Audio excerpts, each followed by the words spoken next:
Okay, so sebelum saya memulakan sesi Facebook Live bersama Facebook TVET Mara, so saya nak test dulu. Okay, nak testing dulu. So clear tak suara saya? Mohon responnya. Clear tak suara saya? Atau saya perlu kuatkan lagi suara saya?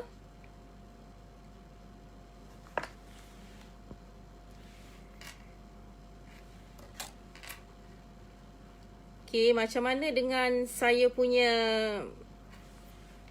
gambar? Clear tak clear? Ke ada pencahayaan yang lebih ke? Saya boleh larikan sikit lampu tu. Okay. Okay, bilangan viewers makin bertambah. Alhamdulillah. Okay, dah ada 18 viewers. Okay, terima kasih kepada saudara Akmal Hafiz, Encik Hashim. Okay, usahawan daripada IKM Sungai Petani iaitu Hakim Adiwasha. Okay, Puan Nurul Liana Norsam. Okay, Muhammad Nazirul Azim. Okay, seterusnya Nur Aisyah pun usahawan daripada IKM Sungai Petani. Terima kasih kerana menonton. Okay, saya masih lagi menunggu beberapa orang lagi viewers sebelum saya memulakan sesi Facebook live bersama Facebook TVET Mara. Okay, dengan tajuk yang memang sangat penting bagi seseorang usahawan, terutama sekali usahawan muda, iaitu the new business model for technopreneur. Okay. So alhamdulillah kita punya viewers makin bertambah. So tak rugi sebenarnya menonton Facebook Live bersama dengan saya sebab tajuk ini merupakan tajuk yang sangat penting untuk seseorang usahawan, terutamanya usahawan-usahawan muda.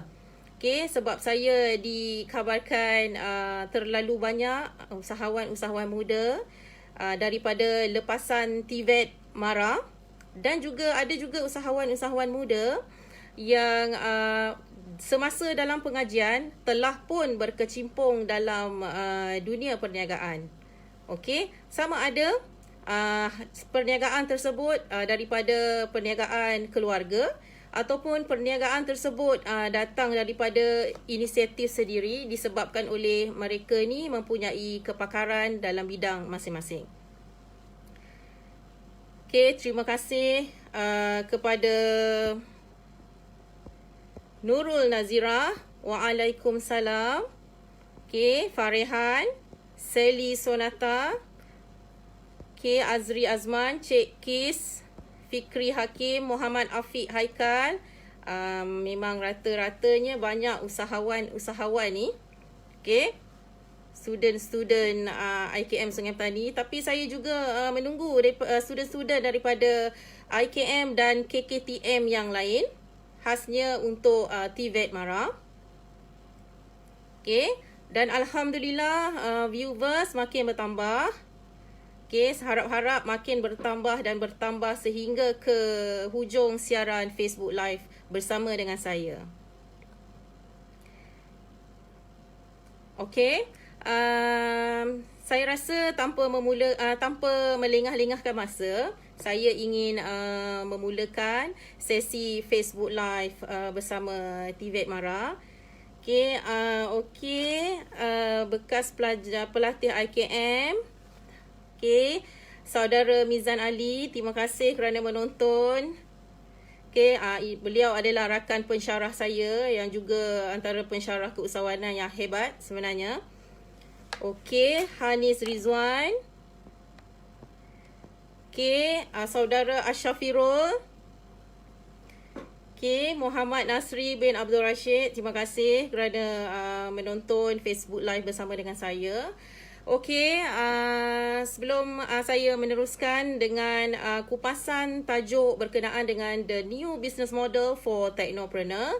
So, saya ingin memperkenalkan terlebih dahulu diri saya. So, nama saya Puan Sazurini binti Mat Zuki. Tapi di kalangan pelajar-pelajar saya, mereka lebih mengenali saya dan memanggil saya sebagai Puan Rini. Okey.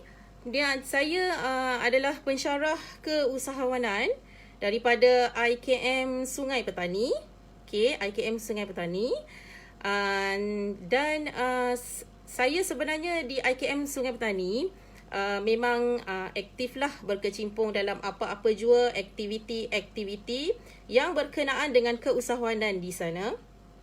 Okey, antaranya adalah saya juga salah seorang daripada pensyarah keusahawanan yang banyak terlibat secara langsung dalam menjadi penasihat perniagaan kepada pelajar-pelajar, khususnya kepada pelajar-pelajar Diploma Tekno Usahawan Upholstery, iaitu satu program baru untuk diploma di sana, yang mana di program diploma tersebut melahirkan usahawan-usahawan dalam bidang upholstery.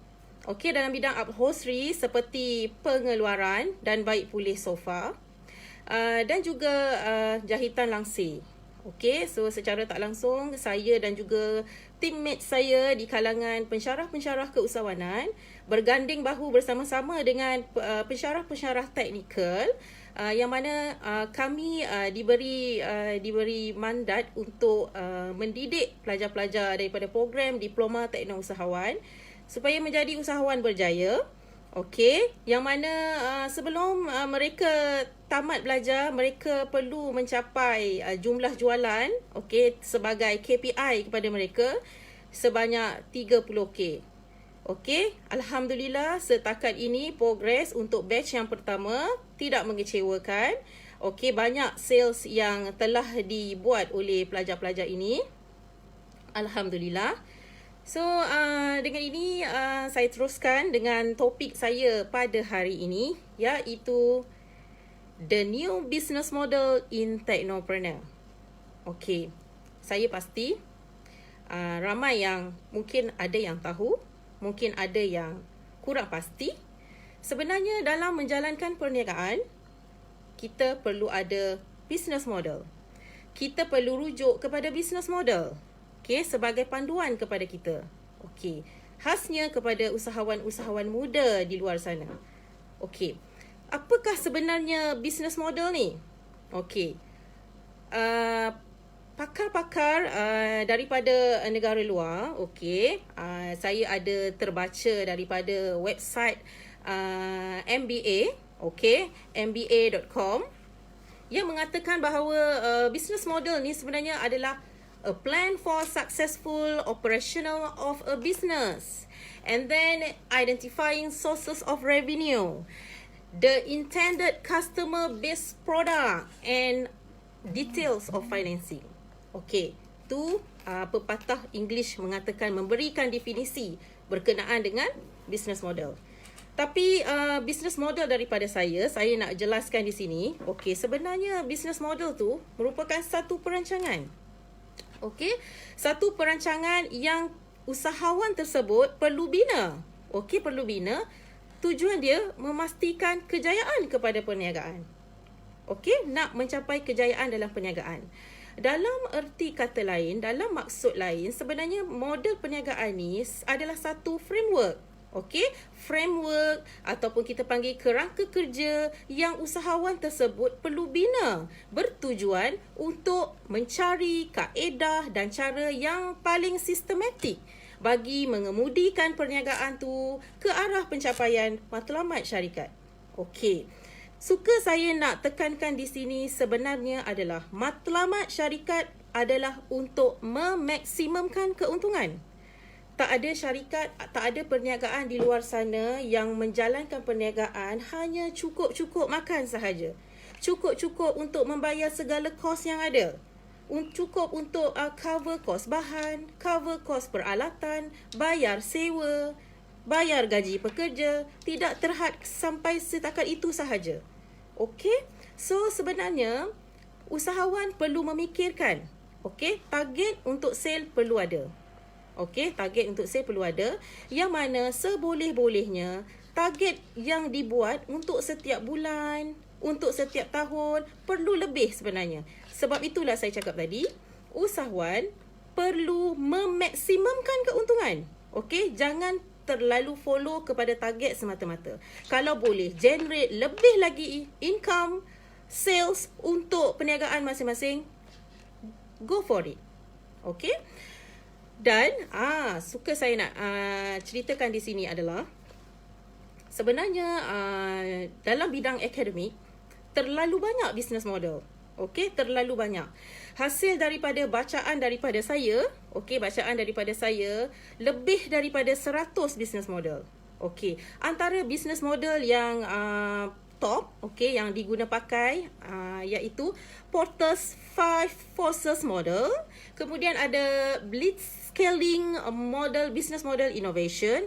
Kemudian ada business model canvas. Yang ini saya rasa student saya sangat familiar sebab dia adalah sebahagian daripada silibus kepada subjek e-technopreneur dan juga digital entrepreneurship. Okey. Dan sebenarnya business model canvas ni sangat popular di Malaysia. Okey, bukan saja di Malaysia, juga di luar negara sana. Okey. Selain daripada itu, okey, hasil daripada bacaan saya mendapati ada business asymmetric business model. Ada Tom's Shoes business model. Yang ni adalah one for one punya business model. Kemudian ada Razor and Blade business model, Airbnb business model, ada e-commerce marketplace business model, and then ada management consulting business model. Sebenarnya banyak sangat business model yang saya nak sebutkan di sini. Okey, untuk pengetahuan semua. Okey. Contohlah satu syarikat organisasi yang paling besar sekali, okey, dalam bidang perabot ni kan, iaitu IKEA. Sebenarnya IKEA membangunkan perniagaan pun berasaskan model. Okey, dia ada IKEA business model. McDonald pun ada McDonald business model.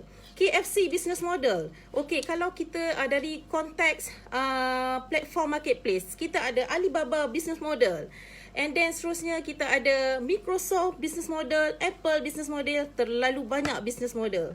Tak terkata, tak terbaca. Kalau kita nak kaji satu-satu tu, memang terlalu banyak business model.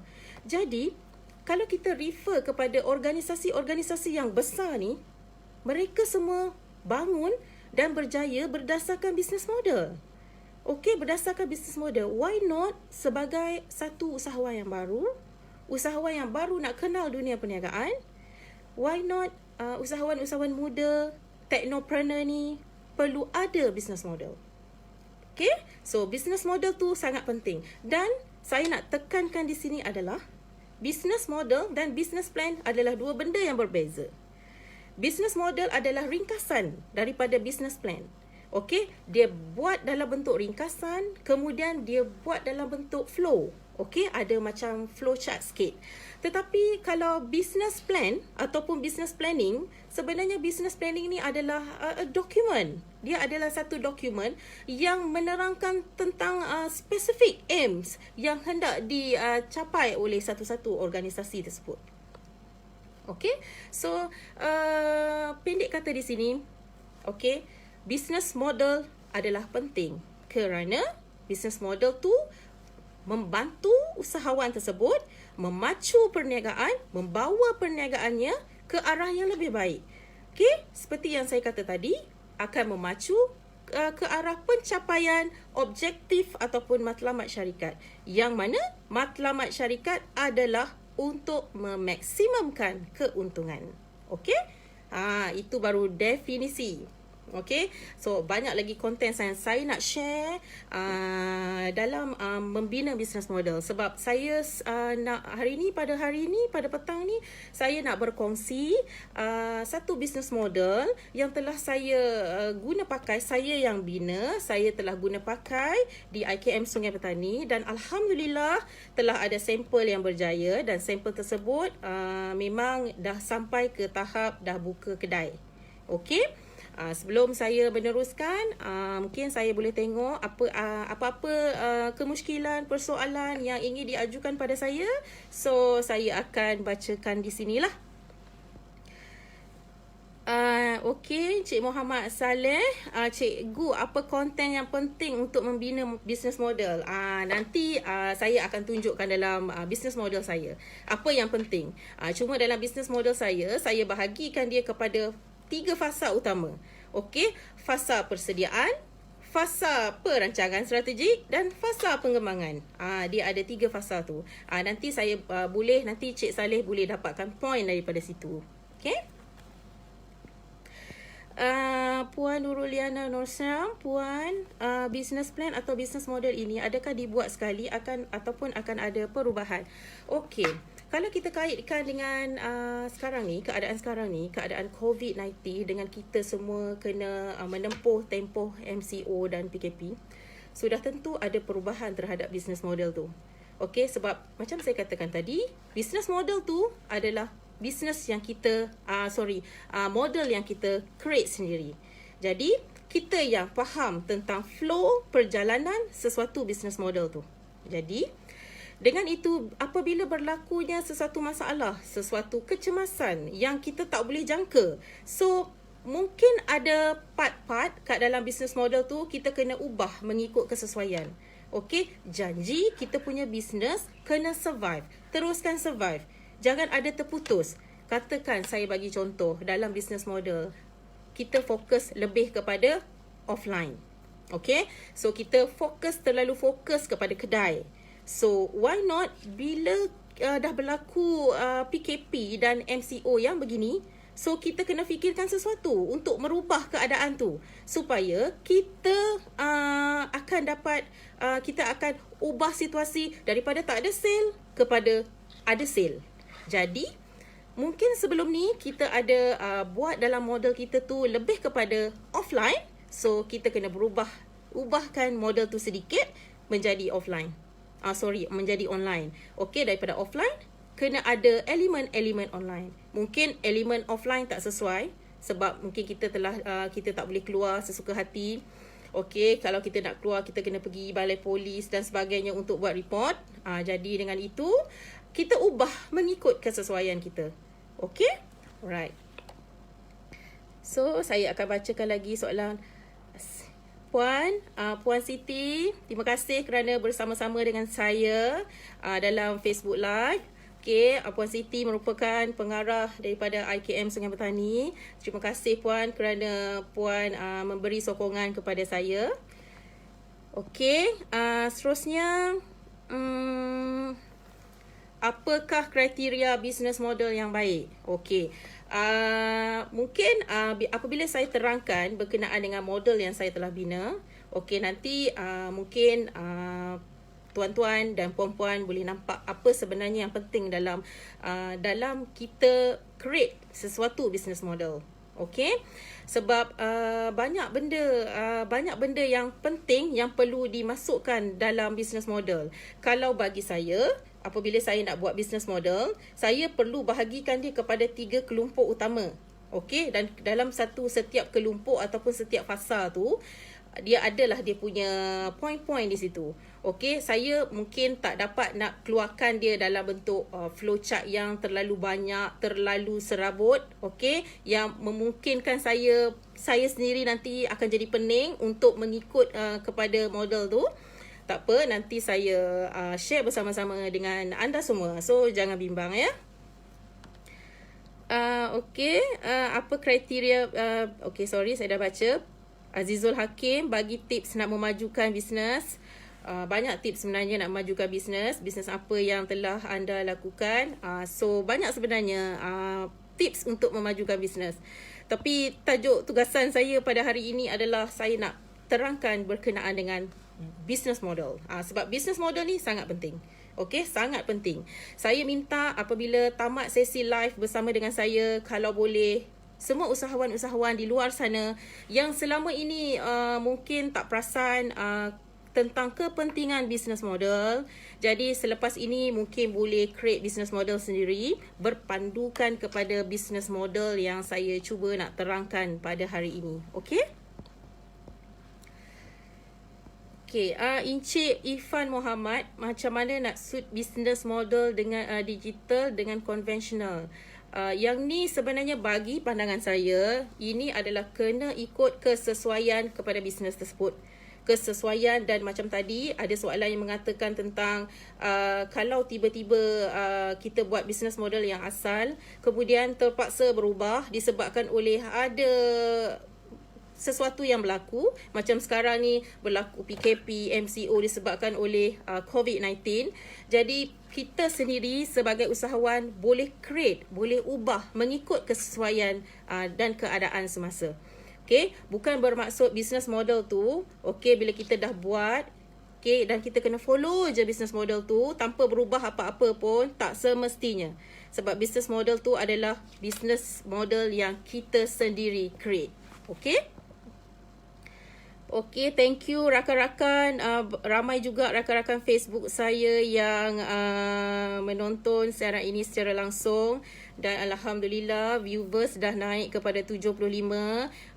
So, saya minta pakat-pakatlah semua share, okay, menonton live bersama dengan saya untuk mendapat sedikit tips berkenaan dengan business model. Dan mungkin sekiranya saya diberi masa yang lama, mungkin boleh share lagi apa-apa sahaja yang berkenaan dengan perniagaan. Okay, saya teruskan ya. Okay, di IKM Sungai Petani, okay, saya sebab saya kan pensyarah keusahawanan dan saya pun secara tak langsung merupakan penasihat pengurusan dalam pelbagai bidang. Okay, maksudnya saya juga menasihat student dari aspek pentadbiran, dari aspek pemasaran, sebab pemasaran adalah bidang saya. Okay, so saya juga menjadi penasihat kepada pelajar-pelajar usahawan saya dalam bidang dalam bahagian operasi dan of course lah untuk bahagian keuangan. Okay, 4 perkara ni kalau sebut management punya memang sangat penting. Memang sangat penting dan kena balance dengan skill usahawan tersebut.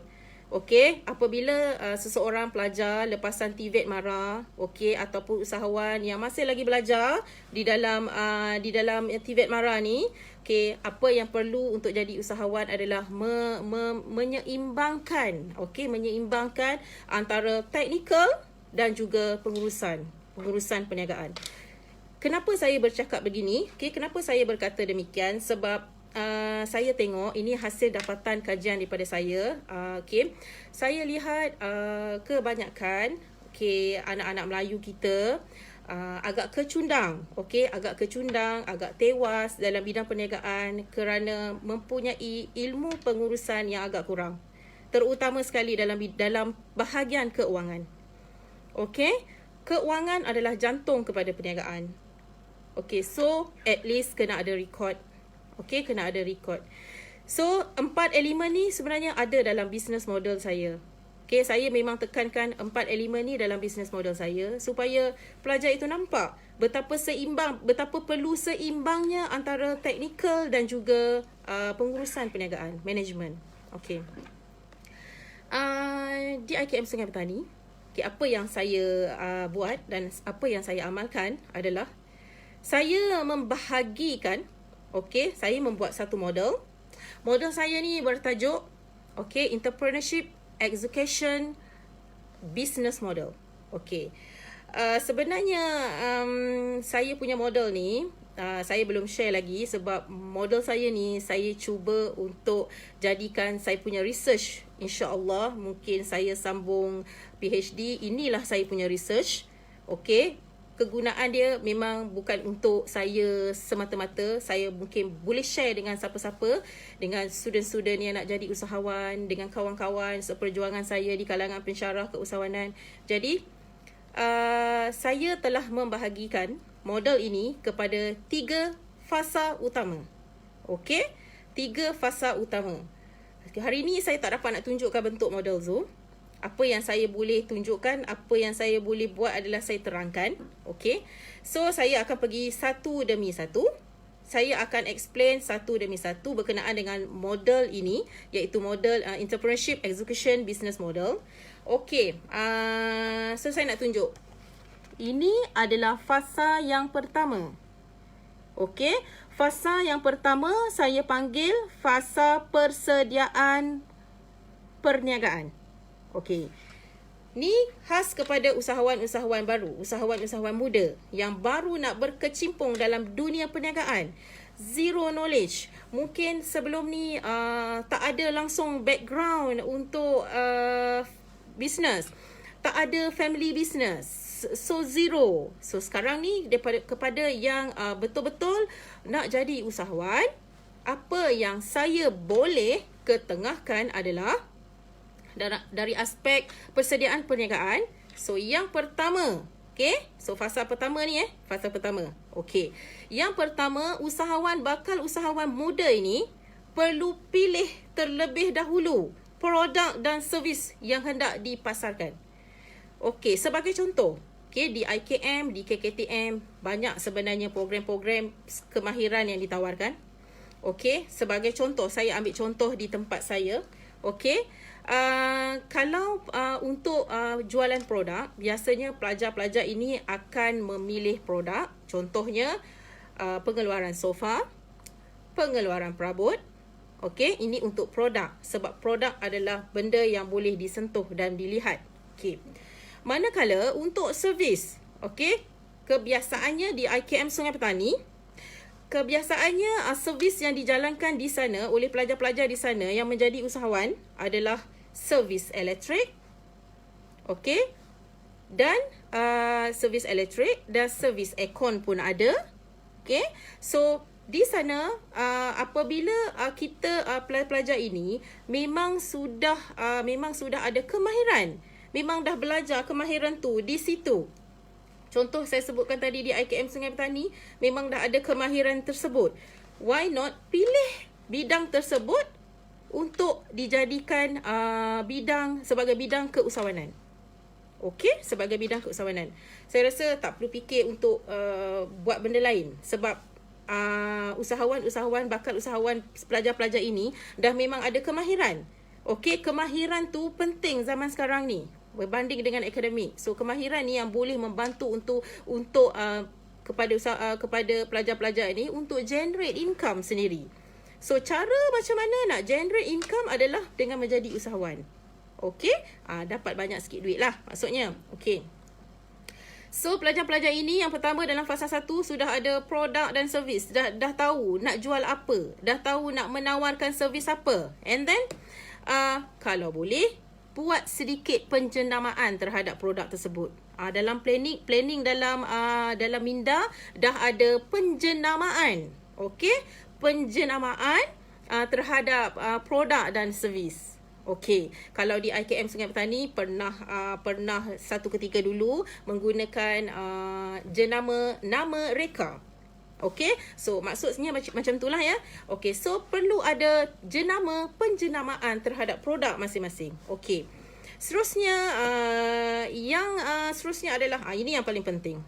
Ini kalau tak ada memang tak boleh jalan perniagaan, iaitu pendaftaran perniagaan. Pendaftaran perniagaan bersama dengan SSM.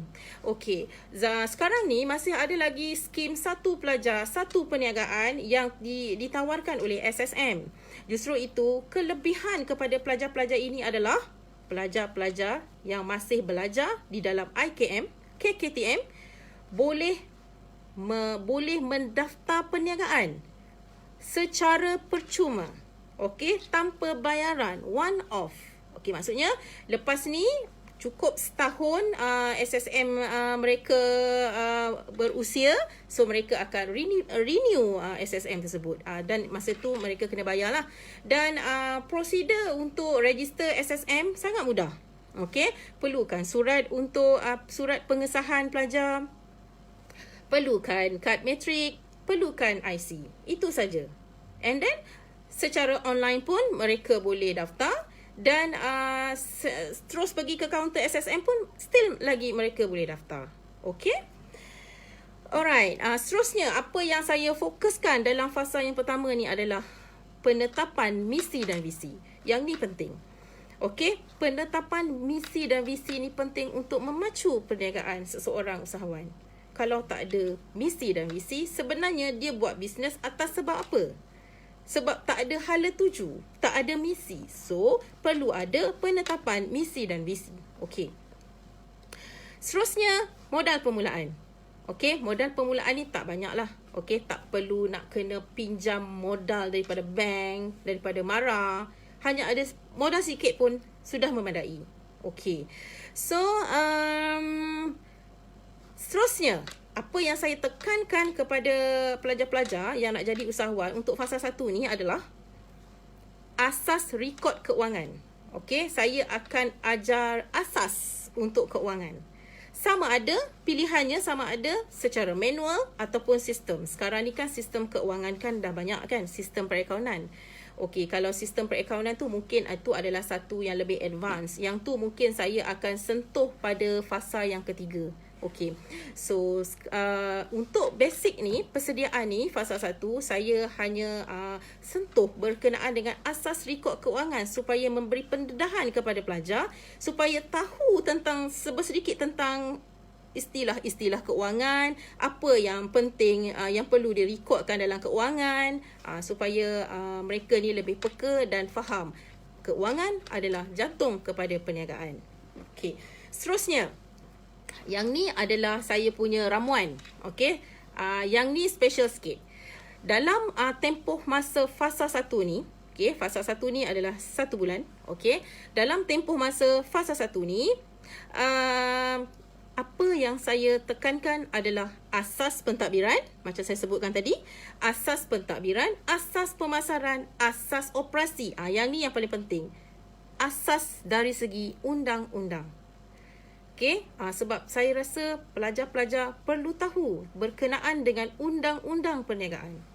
Walaupun tak tahu dah satu buku, okey, buku undang-undang kan tebal. Okey, dapat tahu sedikit berkenaan dengan undang-undang perniagaan, undang-undang syarikat memadai. Okey, apa section-section yang terlibat bila berlaku kes begini, apa yang usahawan tu boleh buat. Okey, so semuanya itu adalah lebih detail. Okey. Dan dalam fasa 1 ini juga, okey, saya ada memberi pendedahan kepada pelajar-pelajar ni, bakal-bakal usahawan ni, dengan slot motivasi asas. Ini asas Okey, yang mana saya dan tim saya akan pergi hantar, mengikuti kursus, mengikuti bengkel, seminar, camp, lawatan yang berkenaan dengan bidang perniagaan. Okey, saya bagi satu contoh pengalaman yang telah saya buat. Saya nampak pelajar-pelajar, terutama sekali pelajar-pelajar diploma tekno usahawan upholstery, sebab baru-baru ni sebelum PKP saya dan tim saya ada bawa pergi lawatan, okey, macam lebih kurang macam lawatan ke IKEA, okey, bagi melihat produk-produk di IKEA. Okey, lawatan ke Fela Design. Okey, tujuan dia hanya satu, untuk melihat design supaya mereka boleh come out dengan mungkin lebih bagus, mungkin sama taraf, okey, daripada itu. Okey, memberi idea kepada usahawan-usahawan muda ni agar mereka sendiri lihat hasilnya apabila mereka dah buat tu nanti. Okey, alright. Itu fasa 1. Okey, itu fasa 1. Saya memang bagi fasa 1 tu semua yang basic-basic.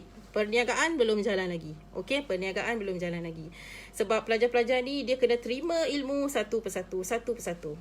Okey, sebab saya rasakan asas adalah sangat penting. Okey, kita tak boleh minta pelajar-pelajar ni, okey, you all dah ada produk dan servis, so berniaga sekarang. Okey, tak boleh macam tu. Sebab tu saya kata perlu ada model. Dan kita sebagai pencipta model perlu bantu pelajar-pelajar ini ikut flow dalam model tersebut. Okey. Sorry saya punya tulisan terbalik Okey. Tak apalah, saya bacakanlah sebab saya dah print kan. Okey, sekarang saya akan masuk fasa yang kedua. Okey. Sorry terbalik, minta maaf. Setakat ini saja preparation saya pun tak perasan dia terbalik. Okey, ni fasa 2.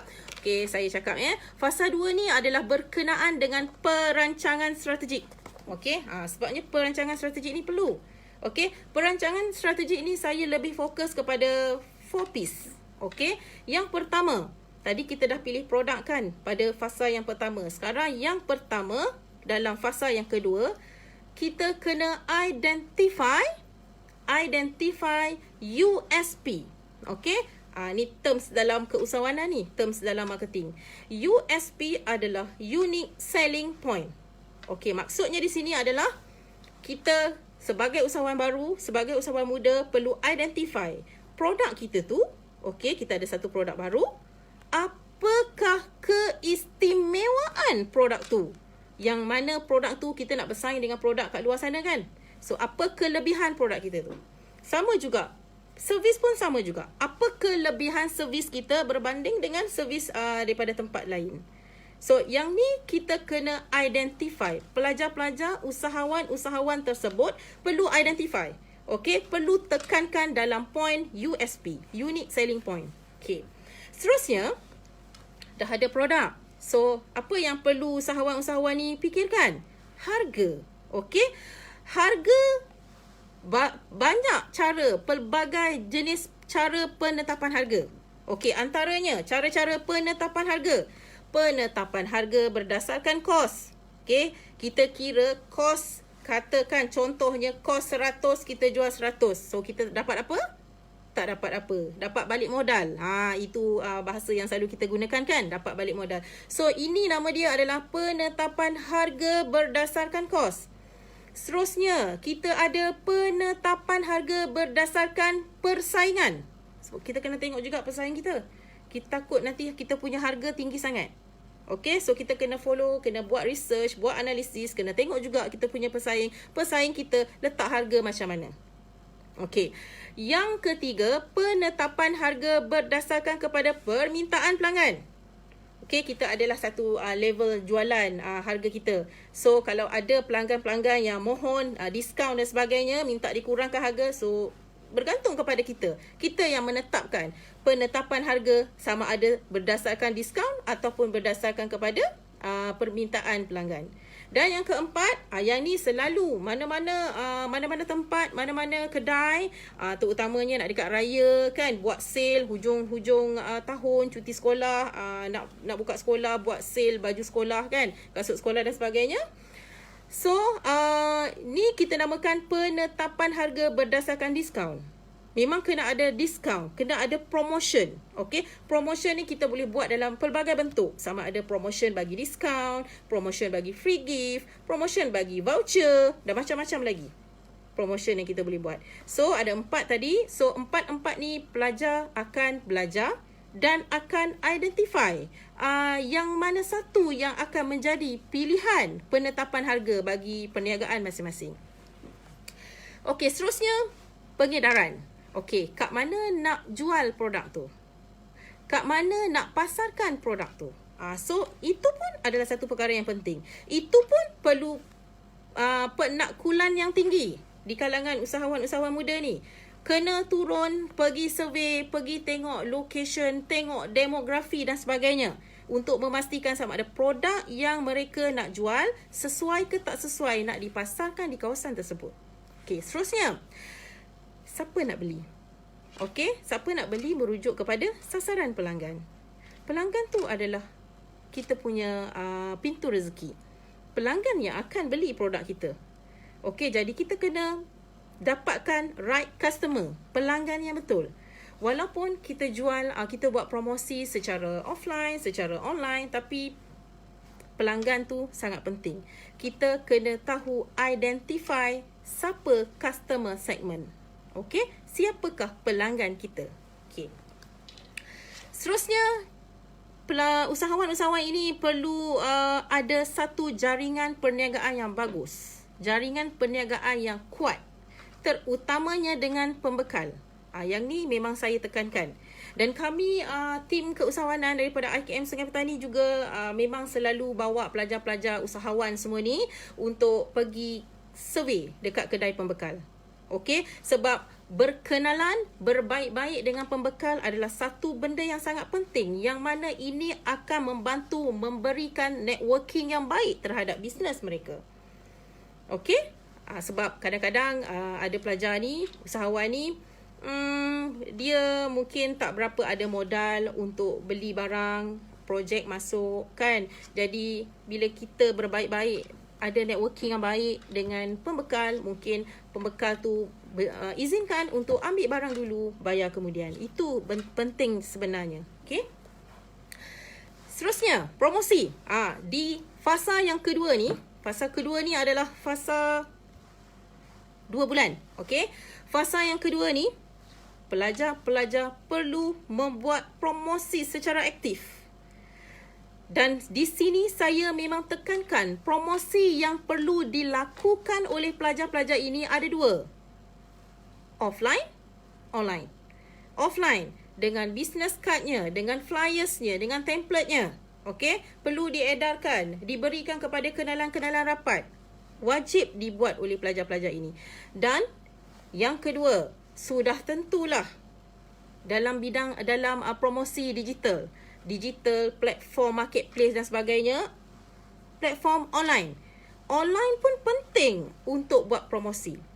Okey, sebab tu saya kata kalau sebelum ni dalam model kita lebih cenderung lebih kepada offline, so sekarang kita kena berubah.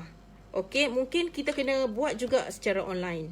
Okey, sebab online adalah satu platform yang memang mendapat tempat yang sangat hebat di hati pelanggan. Okey, kajian yang telah saya buat mendapati hampir 80% yang bercuti sempena dengan PKP ni, okey, duduk di rumah dan memang akan membuat pembelian online. Okey, ni kajian yang saya buat.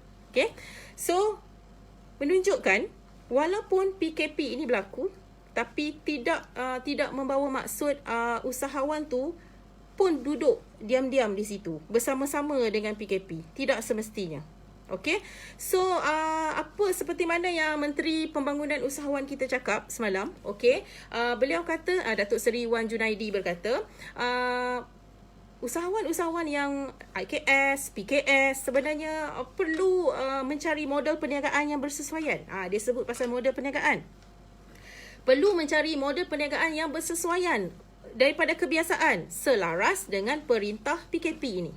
Maknanya usahawan perlu berubah. Okey, kalau ikut model yang terdahulu tak boleh jalan, so kena ubah kepada model yang lebih berkesan untuk terus survive dalam perniagaan. Okey. Seterusnya, tadi masa fasa 1, apa yang saya tekankan adalah asas dalam merekod keuangan. Untuk fasa yang kedua ni, saya masih lagi menyentuh berkenaan dengan keuangan, tetapi lebih fokus kepada pengiraan struktur kos dan juga pengiraan profit. Yang ni penting. Okey, pengiraan profit ni penting. Sebab nak menentukan yang pelajar-pelajar ini tahu, okey, apakah kos-kos yang terlibat, bagaimanakah pengiraannya, dan juga bagaimanakah profit yang akan mereka dapat apabila mereka menjalankan perniagaan tersebut. Okey. So, apa yang special dalam fasa kedua, fasa perancangan strategi ini adalah kami, Barisan Tenaga-Tenaga Pengajar Keusahawanan, akan memastikan pelajar akan mendapat satu program khas keusahawanan, yang mana program ni dipanggil Latihan Pembentukan Usahawan. Okey, sebelum usahawan ni bergerak aktif, buat jualan, buat servis dan sebagainya, perlu hadir menduduki latihan pembentukan usahawan, iaitu LPU 1 dan LPU 2. Dan ada setengah tempat mengikut mara negeri yang tertentu, ada juga yang ada sehingga ke LPU3. LPU3 ni adalah tempoh untuk presentation hasil daripada LPU2. Okey, apa kebaikan sebenarnya LPU1, LPU2, LPU3 ni? Apa sebenarnya kebaikan latihan pembentukan usahawan? Sebenarnya banyak benefit. Antaranya adalah apabila pelajar-pelajar kita yang memang nak jadi usahawan, masih lagi belajar nak jadi usahawan, kursus ni akan diberikan secara percuma kepada mereka yang serius. Dan yang penting, pelajar-pelajar ini apabila memasuki fasa yang ketiga, iaitu fasa pengembangan perniagaan, okey, pelajar-pelajar ini boleh memohon pembiayaan perniagaan daripada MARA, insya-Allah dengan mudah. Okey, so selesai untuk fasa yang kedua, iaitu fasa perancangan strategi. Okey, so fasa 1 lebih kepada basic persediaan, fasa 2 ni lebih kepada planning. So saya masuk kepada fasa yang ketiga, iaitu fasa pengembangan perniagaan. Inilah masanya kita nak bantu usahawan-usahawan ni untuk mengembangkan perniagaan mereka. Okey, so fasa 1, mereka dah membuat pilihan produk.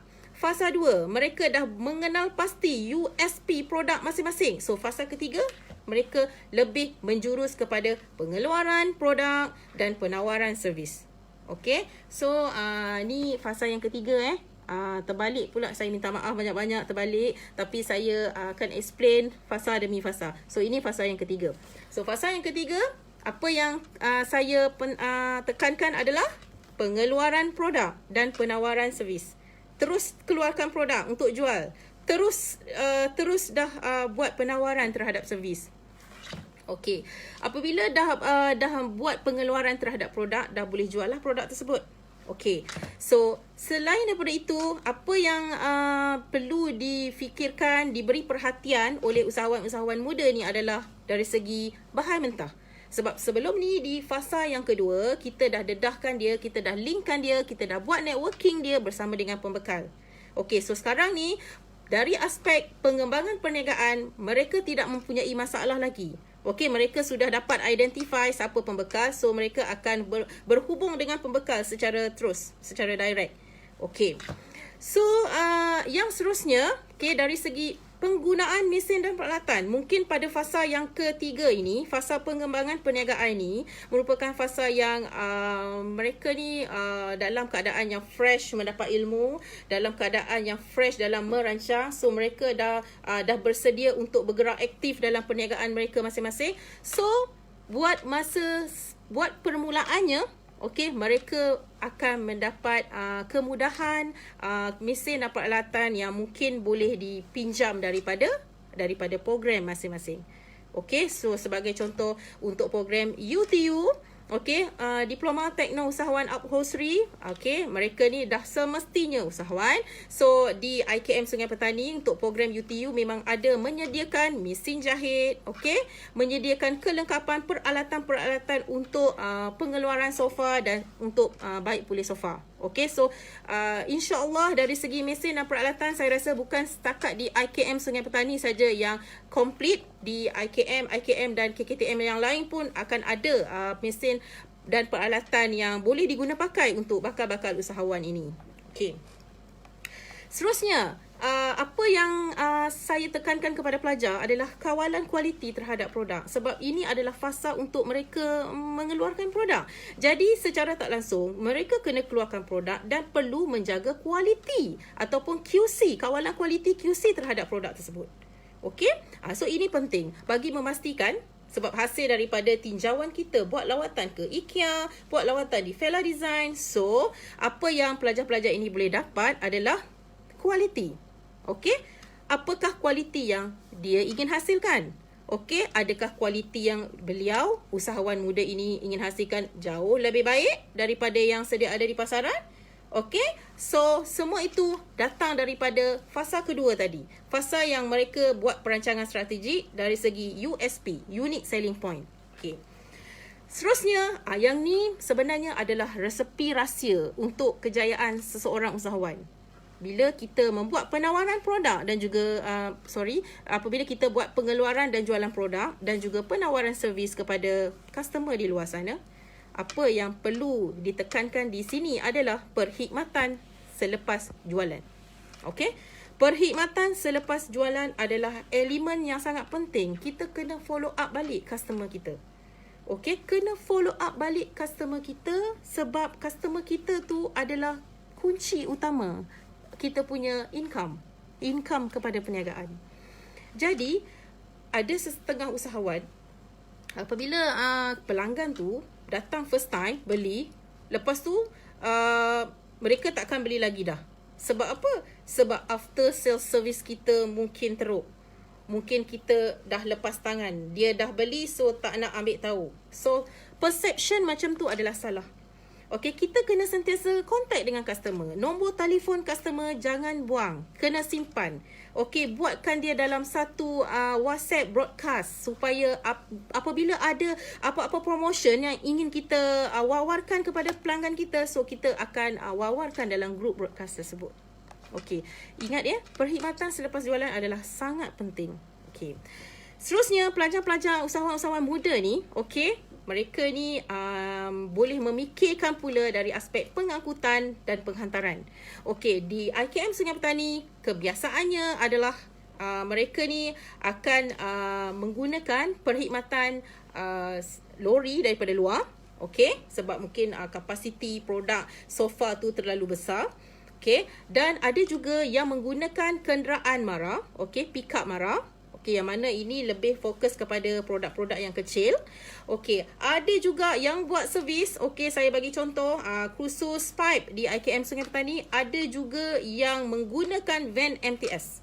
Okey, selain daripada pipe, elektrik di IKM Sungai Petani juga ada menggunakan van MTS. Okey, maksudnya mara pun selain daripada usahawan tu perlu berfikir sendiri di manakah mereka nak mencari pengangkutan, mereka juga sebenarnya diberi kemudahan. Memang ada kemudahan. So, biasalah kalau nak pinjam, kita kena adalah proses-proses macam mana nak membuat pinjaman kenderaan dan sebagainya kan. Sama jugalah dengan MTS. Tetapi sebenarnya, Mara sendiri dah memberi banyak kemudahan kepada usahawan-usahawan ini. Sebenarnya untuk membantu mereka, menggalakkan mereka supaya mereka lebih aktif dalam menjalankan perniagaan mereka. Okey, macam saya cakap tadi, ada student, ada usahawan-usahawan muda ni terpaksa mencari pengangkutan luar disebabkan oleh produk mereka yang mungkin banyak, okey, banyak, besar, so terpaksa cari lori daripada luar. Okey, dan saya ajar kepada pelajar-pelajar ini, kos itu akan dikira sekali dalam jualan bersama dengan pelanggan tersebut lah. Okey. Seterusnya, pelajar-pelajar ini, okey, dah keluar produk, dah jual, bukan terhad sehingga sampai di situ saja. Mereka juga perlu fikirkan produk-produk inovasi ataupun produk-produk baru daripada masa ke semasa. Sebab fasa 3 ni dia lebih kepada fasa pengembangan perniagaan. Okey, maksudnya minda mereka pun kena sentiasa berkembang, sentiasa peka, sentiasa alert dengan perubahan-perubahan di luar sana. Okey. Seterusnya, kerjasama bersama ataupun kita sebut joint ventures. Okey, joint ventures ataupun JV. JV pun penting sebenarnya. Maksudnya usahawan-usahawan ni dia dah bergerak ke fasa dia dah ke fasa ketiga, fasa yang mana mereka perlu bergerak sendiri. Okey, mereka perlu survive sendiri dalam perniagaan. So, salah satunya mereka mungkin boleh menjalinkan kerjasama bersama dengan mana-mana organisasi, mana-mana perniagaan yang memang dah establish, memang dah maju. So, boleh bekerjasama, boleh mendapatkan sub, okey, sub ataupun tender daripada perniagaan yang tadi tu. Okey, tu kepentingannya sebenarnya. Okey.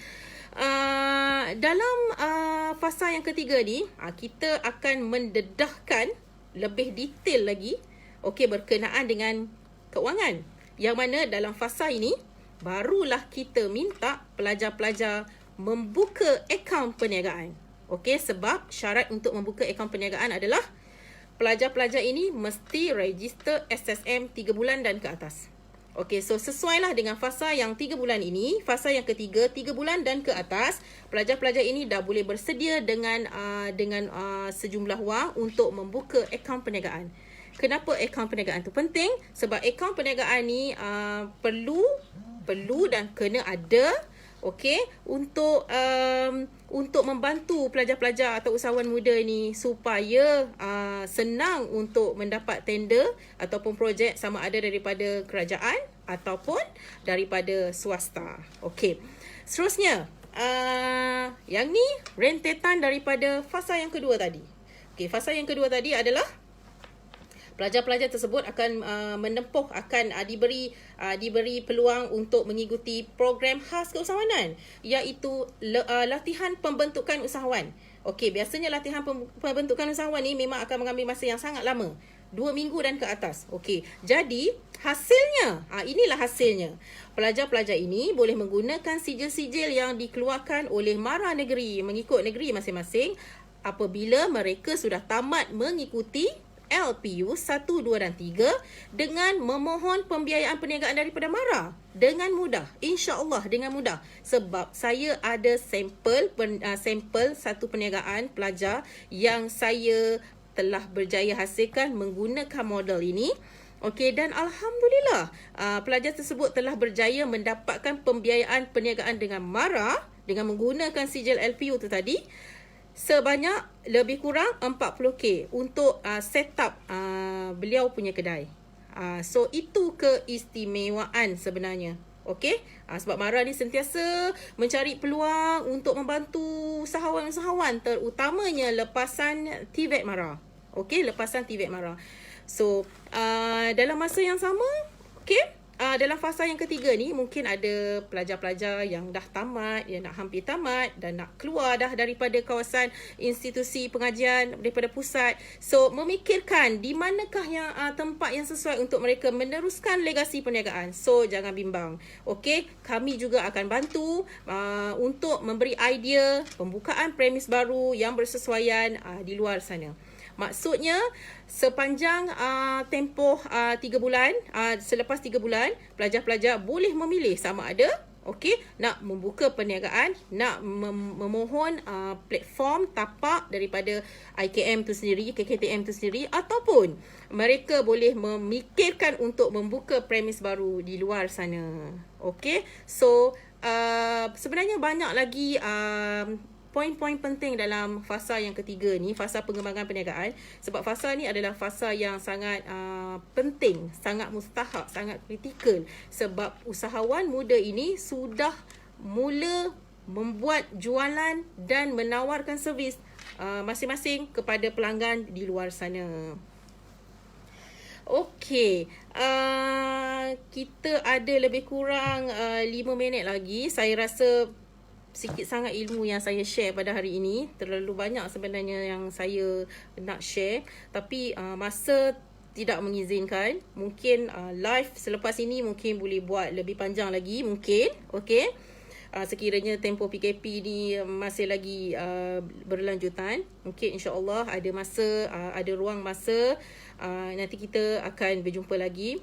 So sebelum tamat sesi Facebook Live saya pada hari ini, ingin saya tekankan, ingin saya buat rumusan yang mana business model adalah sangat penting. Okey, business model adalah sangat penting. So usahawan-usahawan yang di luar sana, especially usahawan-usahawan daripada TVET MARA, okey, so yang mana sebelum ini belum pernah pernah buat business model, so please kena buat business model. Business model ni sebenarnya adalah satu platform, satu model yang memang kena ada dan memang kena ikut, sebab dia adalah memacu ke arah perniagaan. Kita nak mencapai matlamat dalam perniagaan. Hidup kita semua ada matlamat. Sama juga dengan perniagaan. Saya tak tahulah kalau ada orang yang buat bisnes tak ada matlamat, so saya tak pastilah macam mana hala tuju perniagaannya.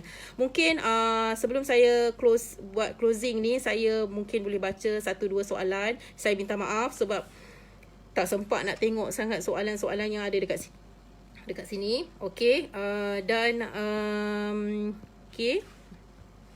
Anggun Sofa, kalau dah sedia ada bisnes tapi nak join juga boleh ke untuk LPU3? Ini boleh, Puan boleh try mohon dengan pejabat mara daerah, okey, daerah masing-masing. Yang ni boleh berbincang, mungkin boleh bawa sijil LPU1, LPU2 dan bagi tahu kata mungkin nak buat presentation untuk LPU3 bagi completekan sijil latihan pembentukan usahawan. So yang ni Puan boleh rujuk kepada mara daerah masing-masing. Okey,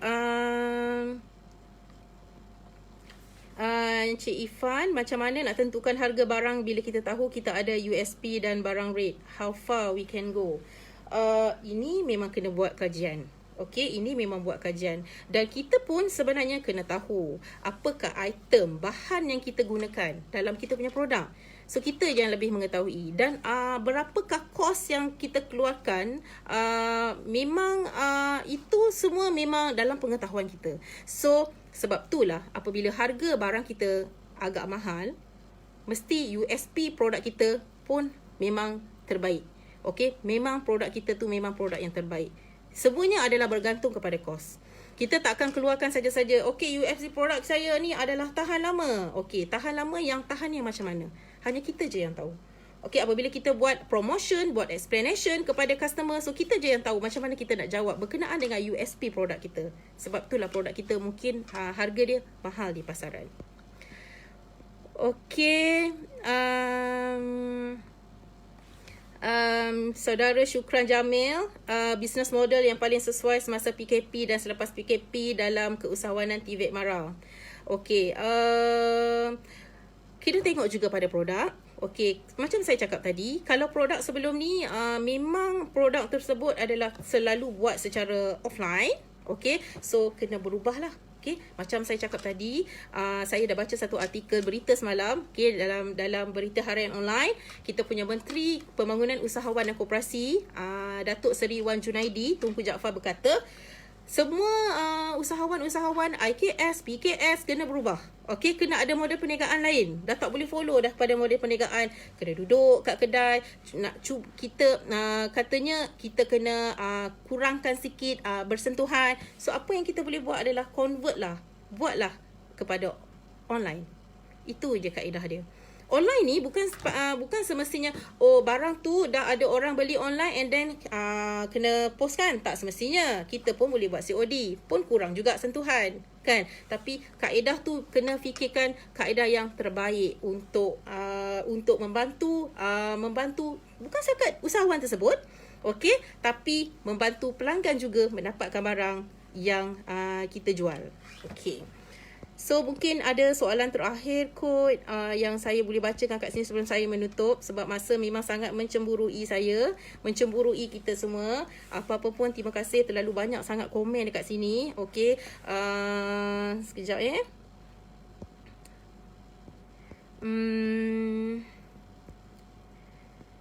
Okey, ada soalan-soalan yang saya rasa